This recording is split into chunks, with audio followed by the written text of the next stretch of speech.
రండి, మీరందరూ బాగున్నారా? మీరందరూ బాగాలని శిష్యం దినదినము ప్రార్థిస్తుంది. ఈరోజు వాక్యం విధనగా కీడు చేయటం అని మేలు చేయము, న్యాయమును జాగ్రత్తగా విసారించము. మనం వీలైనంత మట్టికి యథార్థంగా ఉన్న వాళ్ళు కీడు చేయరు, మేలే చేస్తారు.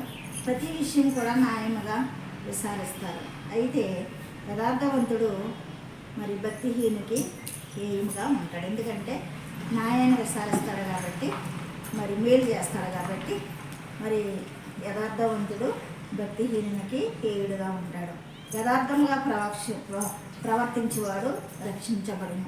మనం యథార్థంగా ఉంటే ఆ యొక్క యథార్థతే మనలను రక్షిస్తుంది. యేషోబు యథార్థత మరి తన ప్రవర్తనను చక్కబరుచుకున్నాడు. యేషోబు యథార్థంగా ఉన్నాడు కాబట్టి తన ప్రవర్తన అంతటా కూడా చక్కబరుచుకున్నాడు. మరి సామెతలు 21:29 దావీదు దేవునికి ఇష్టడు కాబట్టి వీరి గుడారము వర్ధిల్లాలి. దావీదు గుడారము వర్ధిల్లంది. మరి పిల్లలు తరతరముల వరకు మరి దేవుని యందు దీవించబడ్డారు. మరి యెహోవా తోడుగా ఉన్నాడు. వీరి యందు ఒకడు దయ చూపువారుగా ఉన్నాడు.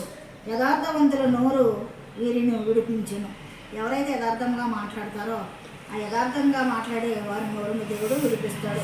శత్రువులను సైతముగా మిత్రులుగా చేయును. వీరి ప్రార్థన దేవునికి ప్రీతికరముగా ఉండును, ఆనందకరముగా కూడా ఆనందము కూడా కలిగిస్తుంది. కాబట్టి మనం ఏదేమైనప్పటికీ మనము యథార్థముగా ఉండాలి, న్యాయాన్ని విసారించాలి, కీడు చేయకూడదు, మేలే చేయాలి. అందుకనే యథార్థవంతులు వర్ధిల్లుతారు. యథార్థవంతుల ప్రార్థన దేవునికి ప్రీతికరము, యథార్థవంతుల ప్రార్థన దేవునికి ఆనందకరమని వాక్యం చెలవిస్తుంది. కాబట్టి ఇలాగ మనము కూడా జీవిందాం ఈ లోకంలో. యథార్థతను వదిలిపెట్టొద్దు.